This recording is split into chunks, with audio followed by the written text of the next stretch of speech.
Ya. Oh, hilang. Udah. Yo.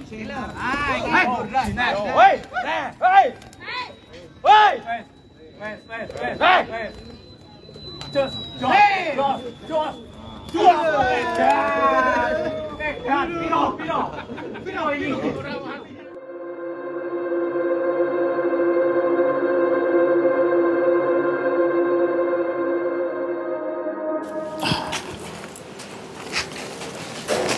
Selamat sore, selamat berjumpa kembali ya dengan saya di channel YouTube saya JDIY. Saat ini kita akan kembali ke sesi tanya jawab ya. Episode keempat ya. Jadi udah lama saya nggak upload video ya karena ya baru repot ya, baru sibuk. Jadi ini saya sudah bawa catatan ya. Jadi mungkin saat ini 4 pertanyaan dulu ya yang akan coba saya jawab. Ya, semua jawaban saya ini cuman ya bisa dibilang 90% berdasarkan pengalaman ya. Jadi mungkin kalau ada yang memiliki pengalaman lain, ya, ada yang tidak setuju dengan apa yang saya sampaikan, boleh ya, silahkan sah-sah saja ya, karena di sini sifatnya saya hanya berbagi pengalaman saja ya. Jadi mana yang sekiranya bisa dipakai ya silahkan diadopsi ya. Yang sekiranya tidak bisa dipakai atau tidak sesuai ya dengan kondisi dan situasi di masing-masing kandang ya, penghobi ya jangan dipakai ya. Oke, langsung saja yang pertama ini pertanyaannya, Koje, untuk merpati yang sedang meloloh itu pakan yang terbaik apa ya. Jadi gini, semua tergantung dari tujuan kita beternak ya. Jadi tujuan kita beternak ini, kita mau beternak merpati pedaging ya, yang istilahnya untuk dikirim ke lesehan ya, atau kita mau menciptakan merpati atlet ya, yang tentunya fungsinya adalah untuk berkompetisi ya. Nah, kalau kita bicara kita mau mencetak atlet ya, tentunya pakan yang kita berikan ya sebisa mungkin adalah makanan-makanan terbaik ya, makanan-makanan terbaik yang kita bisa berikan ya. Dan kalau di kandang ternak saya ya, itu merpati yang sedang meloloh itu untuk minggu ya 1-2 minggu pertama ya, itu saya biasanya memberikan biji-bijian kecil ya, biji-bijian yang secara ukuran itu relatif kecil ya, yaitu antara lain beras merah ya, terus millet, kenari set ya, kacang hijau. Nah, 4 ini yang biasanya saya berikan ya, dengan komposisi memang paling banyak beras merah, millet ya, terus kacang hijau sama kenari set ini porsinya biasanya masing-masing 20%. Itu yang saya kasih. Berarti kan yang 80% beras merah sama millet ya. Dan juga ada tambahan fur ya, fur ayam ya. Itu tapi porsinya sedikit sekali, hanya sekali-sekali saja saya. Belum tentu 3 hari sekali saya kasih ya. Yaitu saya biasanya menggunakan kalau tidak 594 ya 592 ya. Jadi 594 itu butirannya lebih besar, kalau 592 butirannya lebih kecil ya. Jadi itu sebetulnya hanya sebagai pelengkap ya. Tetapi makanan utamanya menurut saya yang terbaik adalah biji-bijian alami. Ya. Nah, setelah kira-kira 1 sampai 2 minggu ya 1 minggu cukuplah biji-bijian full biji-bijian kecil. Baru setelah itu kita kasih dominan ke jagung ya. Bisa dibilang 70-30 ya. Jadi 70% jagung, 30% itu biji-bijian yang lain ya. Jadi prinsipnya sebetulnya semakin kita memberikan pakan yang variatif ya, biji-bijian alami yang variatif, itu sebetulnya kebutuhan nutrisi ya, vitamin dan gizi bagi pian yang sedang diloloh itu tentunya akan lebih baik ya. Dan itu akan sangat mempengaruhi dengan bagaimana pie itu akan tumbuh ya, tumbuh dewasa ya. Ya itu nanti akan, walaupun secara kualitas bulu ya, secara kualitas tulang ya, terus cara pegangan itu lebih banyak dipengaruhi oleh gen ya, gen bawaan dari indukan ya. Tetapi dengan pakan yang baik itu akan memaksimalkan potensi yang sebetulnya sudah dimiliki oleh pian tersebut ya. Jadi makanya jujur saya kalau menjual pian saya nggak pernah murah ya. Karena memang saya perhatikan sejak indukan itu sebelum bertelur bahkan ya, itu sudah pakannya saya full pakan yang terbaik yang bisa saya berikan ya. Nah terus yang tidak kalah penting adalah pemberian minyak ikan ya. Nah minyak ikan itu sebetulnya paling terasa efeknya ya, atau paling terasa manfaatnya itu sebetulnya pada saat burung itu masih piye ya. Jadi usia 2 minggu itu, nah kalau saya sudah rutin saya kasih minyak ikan ya, setiap sore ya, setiap sore, tidak setiap hari tapi ya, bisa 2 hari sekali atau 3 hari sekali. Nah itu nanti bulunya itu akan halus ya, halus mengkilap dan kenceng gitu loh ya, bulunya itu jadi bagus, kenceng. Jadi kan kita bisa kadang melihat kualitas bulu sayap yang tidak kencang ya, jadi bergelombang ya. Nah itu menurut saya sih, saya kok kurang suka yang seperti itu ya. Itu jadi kalau kita mau mencetak atlet ya kita harus perhatikan makanan yang terbaik itu sejak dini ya. Nah, mungkin ada yang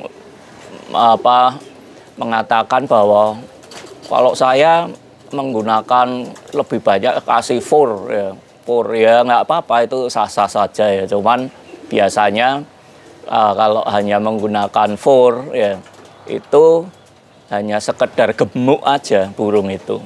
Ya, burungnya gemuk tapi nanti pada saat dilatih jadi player biasanya tenaganya kurang bagus ya, tenaga kurang bagus, gembos ya. Dan ya itu pengalaman yang saya alami seperti itu. Jadi mungkin kalau ada yang punya argumen lain ya silahkan ya.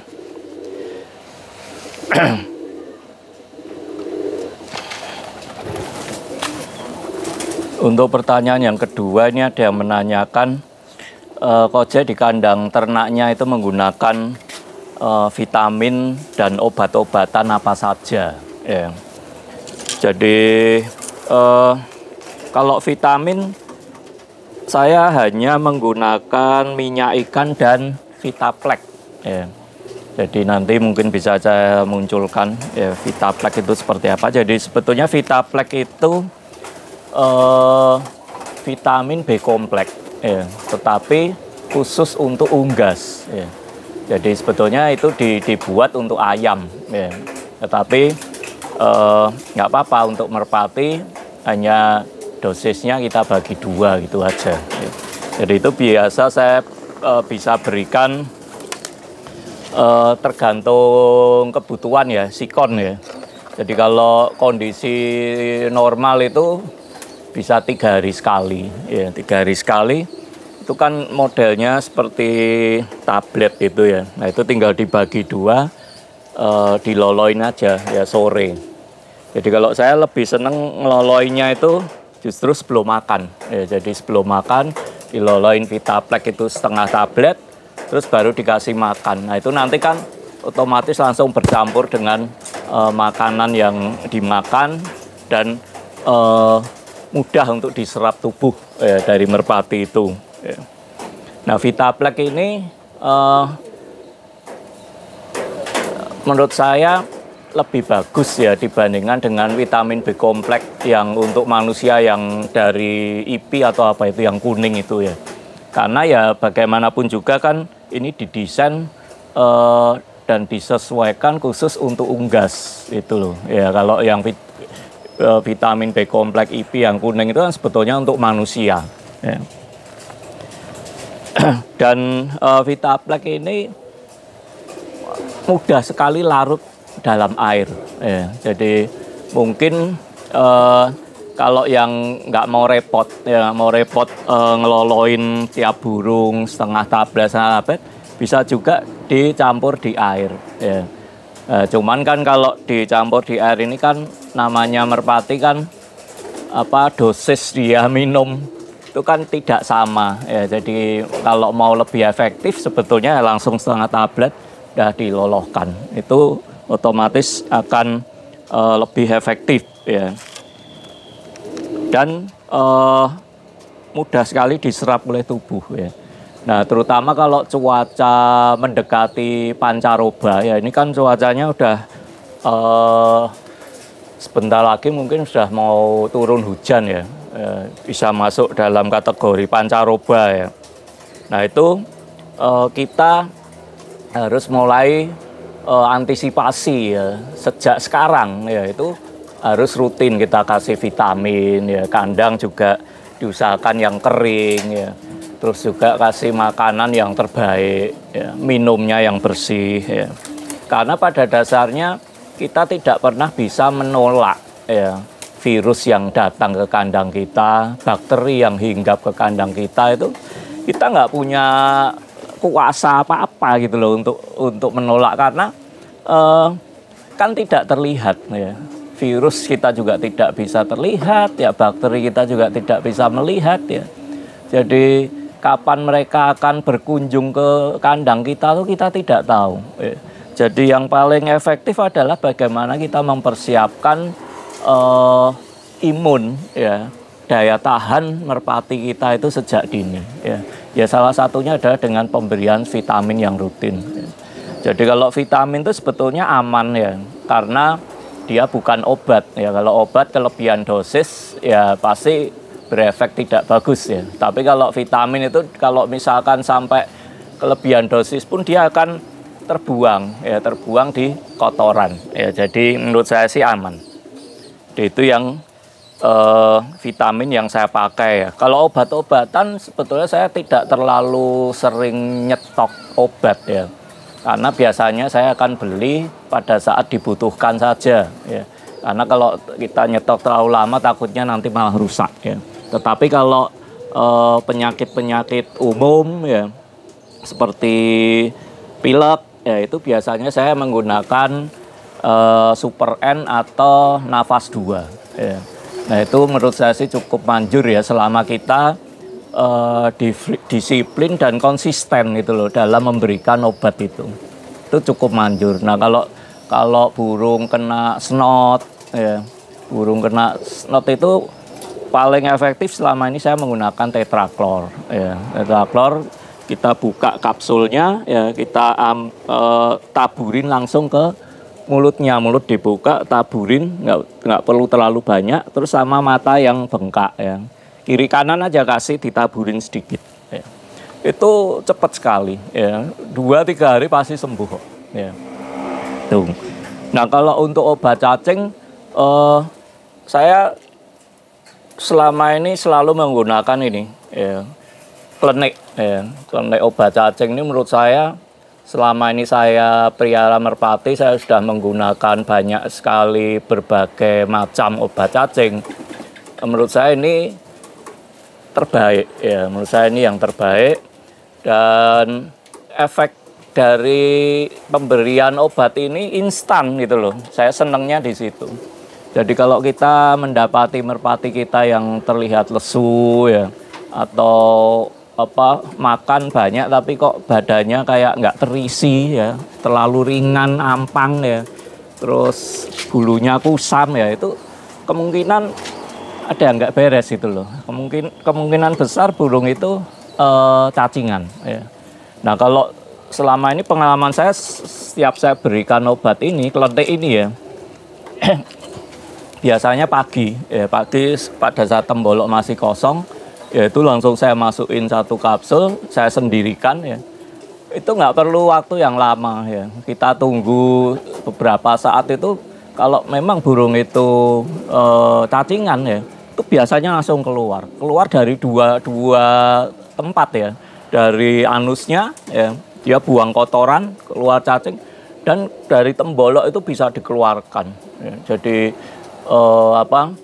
cacingnya keluar ya, terus juga mungkin makanan-makanan sisa yang membusuk ya, itu juga akan keluar semua.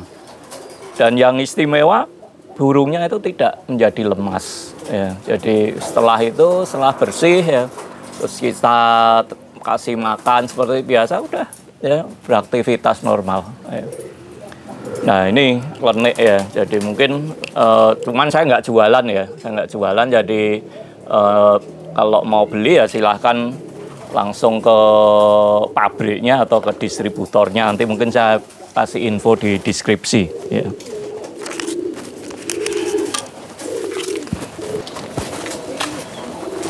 Untuk pertanyaan yang kedua, ini ada yang menanyakan Koje di kandang ternaknya itu menggunakan vitamin dan obat-obatan apa saja ya. Jadi kalau vitamin, saya hanya menggunakan minyak ikan dan Vitaplex ya. Jadi nanti mungkin bisa saya munculkan ya, Vitaplex itu seperti apa. Jadi sebetulnya Vitaplex itu vitamin B kompleks ya, tetapi khusus untuk unggas ya. Jadi sebetulnya itu dibuat untuk ayam ya. Tetapi nggak apa-apa, untuk merpati hanya dosisnya kita bagi 2 gitu aja ya. Jadi itu biasa saya bisa berikan tergantung kebutuhan ya, sikon ya. Jadi kalau kondisi normal itu bisa 3 hari sekali ya, 3 hari sekali. Itu kan modelnya seperti tablet itu ya. Nah itu tinggal dibagi 2, diloloin aja ya sore. Jadi kalau saya lebih seneng ngeloloinnya itu justru sebelum makan ya. Jadi sebelum makan diloloin Vitaplex itu setengah tablet, terus baru dikasih makan. Nah itu nanti kan otomatis langsung bercampur dengan makanan yang dimakan, dan mudah untuk diserap tubuh ya, dari merpati itu ya. Nah Vitaplex ini menurut saya lebih bagus ya dibandingkan dengan vitamin B kompleks yang untuk manusia yang dari IP atau apa itu yang kuning itu ya. Karena ya bagaimanapun juga kan ini didesain dan disesuaikan khusus untuk unggas itu loh ya. Kalau yang vitamin B kompleks IP yang kuning itu kan sebetulnya untuk manusia ya. Dan Vitaplex ini mudah sekali larut dalam air ya. Jadi mungkin kalau yang nggak mau repot ngeloloin tiap burung setengah tablet, bisa juga dicampur di air ya. Cuman kan kalau dicampur di air ini kan namanya merpati kan dosis dia minum itu kan tidak sama ya. Jadi kalau mau lebih efektif sebetulnya langsung setengah tablet udah diloloskan, itu otomatis akan lebih efektif ya. Dan mudah sekali diserap oleh tubuh ya. Nah terutama kalau cuaca mendekati pancaroba ya, ini kan cuacanya udah sebentar lagi mungkin sudah mau turun hujan ya, bisa masuk dalam kategori pancaroba ya. Nah itu kita harus mulai antisipasi ya sejak sekarang ya, itu harus rutin kita kasih vitamin ya, kandang juga diusahakan yang kering ya, terus juga kasih makanan yang terbaik ya, minumnya yang bersih ya. Karena pada dasarnya kita tidak pernah bisa menolak ya virus yang datang ke kandang kita, bakteri yang hinggap ke kandang kita, itu kita nggak punya kuasa apa-apa gitu loh untuk menolak, karena kan tidak terlihat ya. Virus kita juga tidak bisa terlihat ya, bakteri kita juga tidak bisa melihat ya. Jadi kapan mereka akan berkunjung ke kandang kita tuh kita tidak tahu ya. Jadi yang paling efektif adalah bagaimana kita mempersiapkan imun ya, daya tahan merpati kita itu sejak dini ya. Ya salah satunya adalah dengan pemberian vitamin yang rutin ya.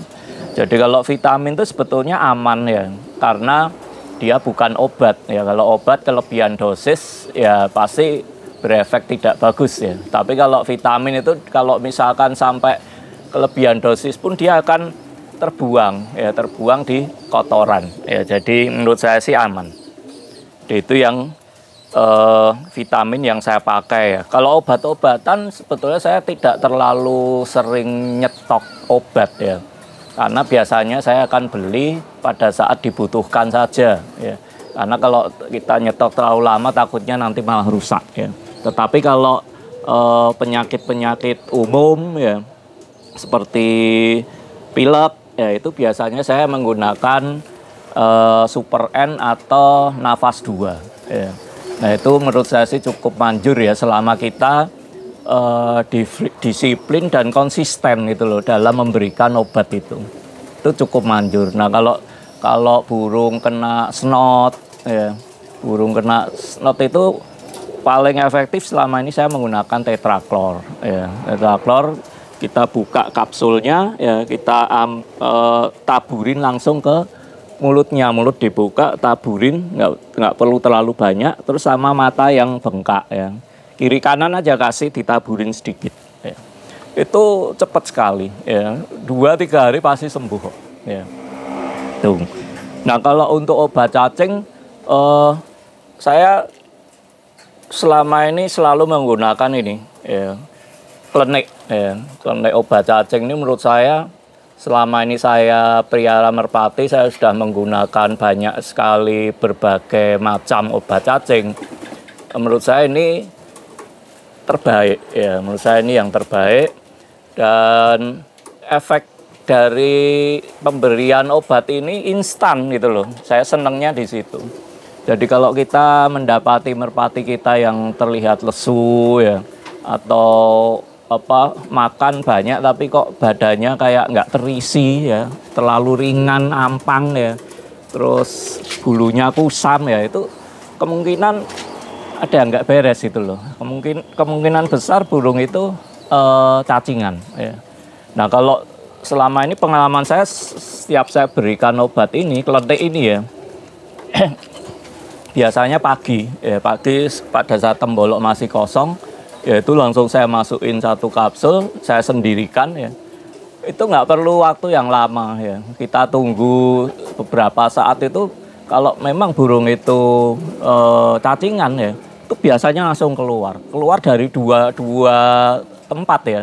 Dari anusnya ya, dia buang kotoran, keluar cacing, dan dari tembolok itu bisa dikeluarkan ya. Jadi cacingnya keluar ya, terus juga mungkin makanan-makanan sisa yang membusuk ya, itu juga akan keluar semua. Dan yang istimewa, burungnya itu tidak menjadi lemas ya. Jadi setelah bersih ya, terus kita kasih makan seperti biasa, udah ya beraktivitas normal ya.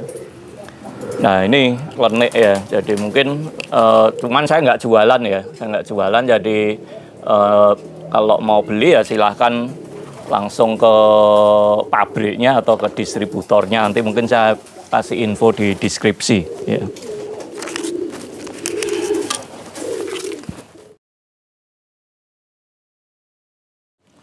Untuk pertanyaan yang ketiga ya, ini Koje bagaimana mengatasi indukan jantan yang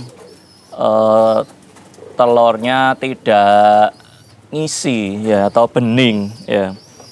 Nah ini sebetulnya pertanyaan yang buat saya sih agak sulit ya menjawab ya, karena saya sendiri sebetulnya juga masih ada PR ya, ada PR di mana ada 1-2 indukan di kandang saya yang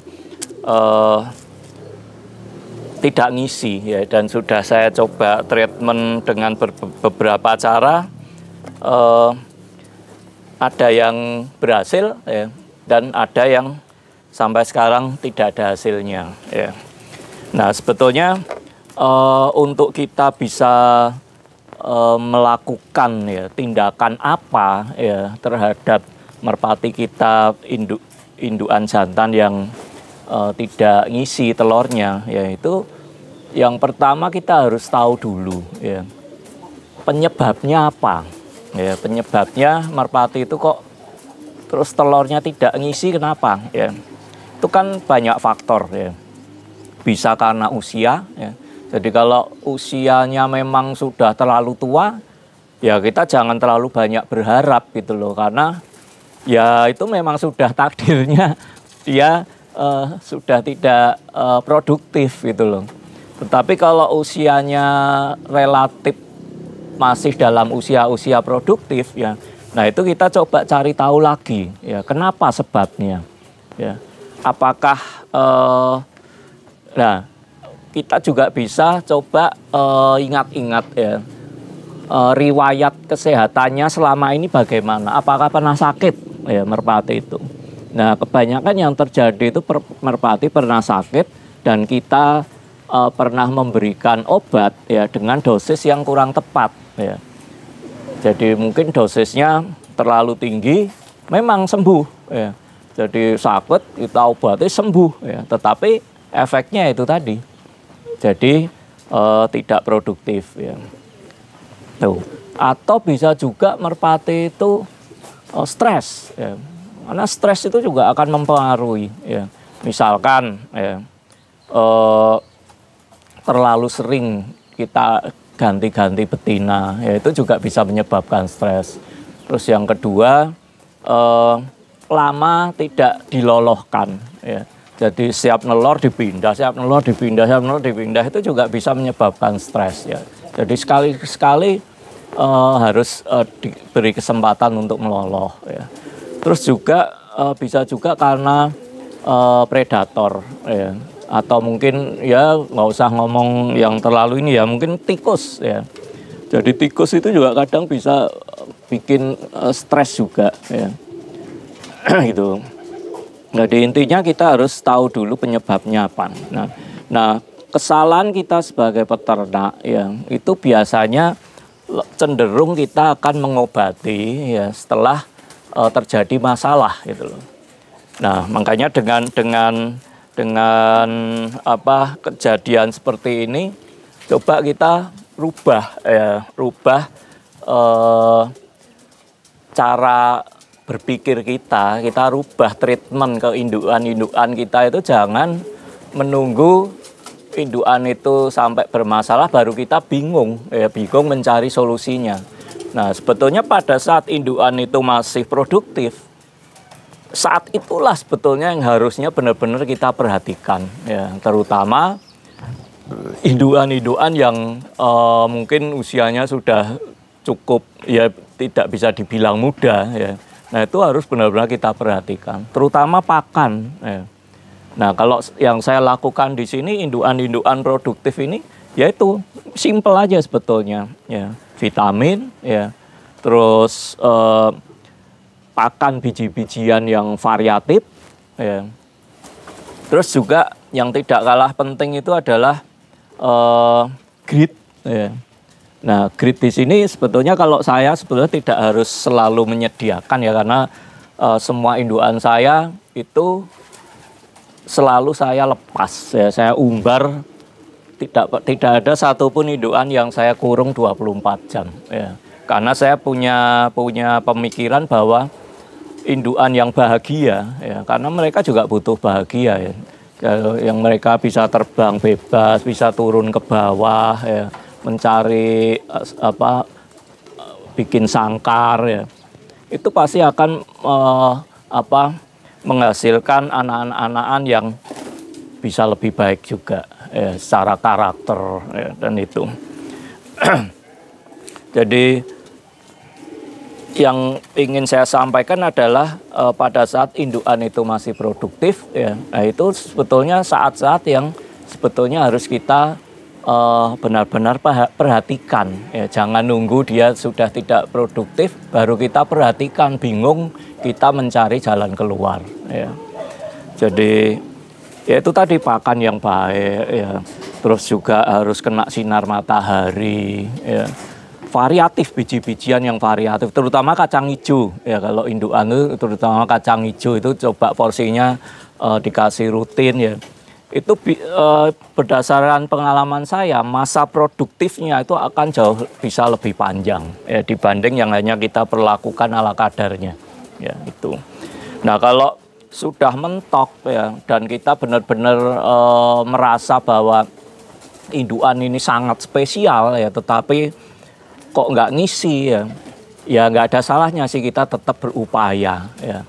Ya upaya terakhir menurut saya bisa disuntik, ya, namanya suntik hormon, ya. Suntik hormon itu testosteron apa, ya, itu coba bisa dikonsultasikan ke dokter hewan, ya, walaupun sebetulnya dilakukan sendiri pun bisa, ya, karena bisa ceklah di YouTube, ya, dosisnya berapa, ya kan, terus kita bisa suntikkan sendiri, nggak masalah. Tapi juga tidak jaminan itu akan berhasil kalau usianya memang burung itu memang sudah terlalu tua, ya. Oke.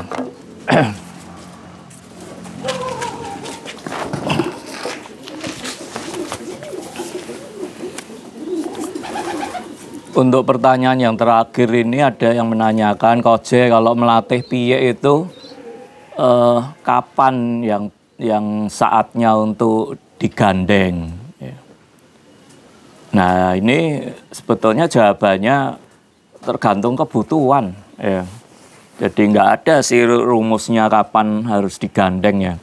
Mau lepasan baru 100 meter, 200 meter, atau 500 meter, ya itu sebenarnya tergantung kebutuhan, ya. Sebetulnya kalau cuman hanya kita bermain rumahan, ya, gaburan rumahan, tentunya kita tidak harus memiliki strategi yang rumit, ya, dalam kita melatih, ya.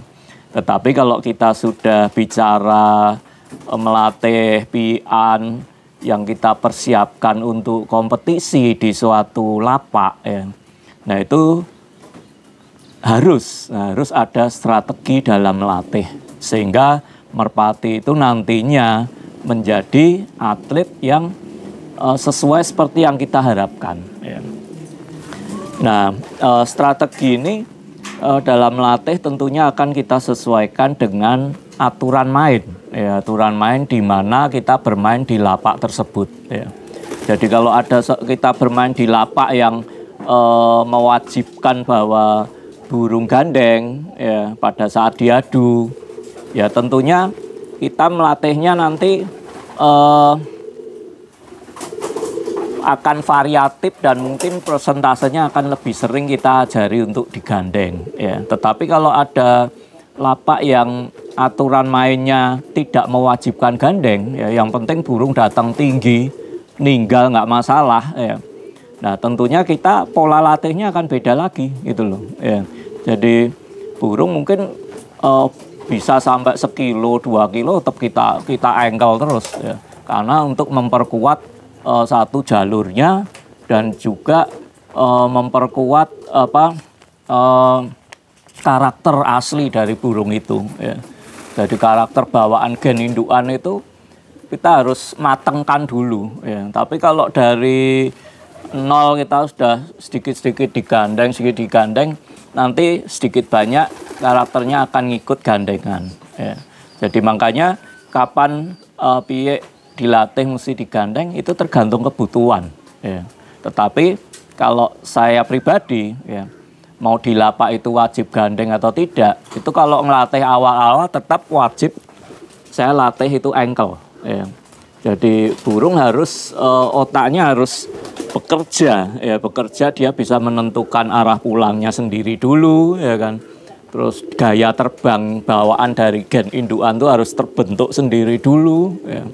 Terus karakter dia turun ke betina, ya itu harus mateng, ya mateng dulu. Nah nanti mungkin setelah dia terbang 1 kilo, ya lancar. Mulai kita coba gandeng, ya gandeng variatif, ya variatif aja. Gandeng, ankle, ya intinya sesuai kebutuhan, ya. Karena ada juga burung yang agak susah untuk dilatih, ya. Jadi dilepas masih pendek terus, ya. Nah itu mau nggak mau kita gandeng, ya. Tujuannya apa? Tujuannya untuk supaya dia bisa mau diangkat naik. Ya. Tapi kalau burung yang latihnya mudah, ya bahkan sampai sekilo sendiri dia langsung naik jalur, ya nggak masalah, kita ankle aja dulu, ya. Setelah itu nanti baru kita biasakan digandeng, ya. Jadi prinsipnya peternak dan pemain yang cerdas, ya itu harus bisa menyesuaikan satu karakter burungnya, kedua pola latihnya dengan sistem lomba di mana burung itu akan bermain, ya. Jadi karena kalau sudah kita bicara kompetisi, itu kan penggabungan, ya penggabungan antara seni, ya seni merpati tinggian dan juga bagaimana burung itu bisa prestasi. Ya, ya itu makanya pentingnya kita bisa membedakan, ya merpati hanya sekedar merpati tinggian atau kita ini bermain merpati tomprang. Ya. Ya ini sebenarnya hanya istilah aja, ya. Cuman kalau saya sih membedakannya, kalau merpati tinggian ini ya lebih ke hiburan, ya. Lebih ke seninya saja, ya. Jadi yang penting tinggi, turun, atas pala, ya. Walaupun bawahnya gini leang-leang, ya. Turunnya juga ngegol-ngegol, ya. Itu pun mungkin sudah kategori bagus, ya. Tetapi kalau kita sudah bicara merpati tomprang, ini kan penggabungan antara seni merpati tinggian dan kompetisi, ya. Jadi di samping seninya kita dapat, tapi juga kualitas burungnya juga kita harus mumpuni, ya. Jadi kalau hanya sekedar tinggi turun itu banyak sekali, ya. Untulan pun seperti itu, ya. Tapi turun yang seperti apa, ya. Turun yang seperti apa, terus masuk ke betinanya itu yang seperti apa. Jadi banyak pemain-pemain merpati tinggian yang sebetulnya belum paham, ya saya bilang bukan tidak paham, ya tapi belum paham kriteria dari merpati tinggian yang bagus itu seperti apa, ya. Dan itu tidak mudah, ya untuk mendapatkan merpati seperti itu tidak mudah, perlu proses yang panjang, ya dan juga perlu kesabaran ekstra, ya untuk kita bisa menciptakan burung-burung seperti yang kita inginkan, ya. Oke, saya kira 4 pertanyaan sudah saya jawab, ya. Mungkin ada salah kata atau ada hal yang tidak berkenan, mohon maaf, ya. Dan misalkan ada apa yang saya sampaikan itu bermanfaat, ya saya sangat senang sekali, ya. Tapi misalkan ada yang tidak cocok, ya atau kurang tepat, di skip aja nggak masalah, ya. Karena di sini saya tujuannya hanya ingin berbagi pengalaman, ya. Saya juga tidak istilahnya ngemis-ngemis subscriber atau like atau share. Buat saya sih itu untuk saat ini kok nggak kepikiran ke situ, ya. Nggak penting lah, ya. Yang penting bisa berbagi pengalaman apa yang saya lakukan selama ini dan bisa diterima atau dipakai, ya itu saya sudah senang sekali. Oke, terima kasih, tetap semangat, salam satu hobi merpati tinggian.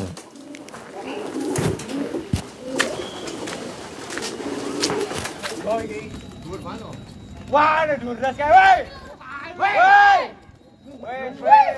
Wah. Hei,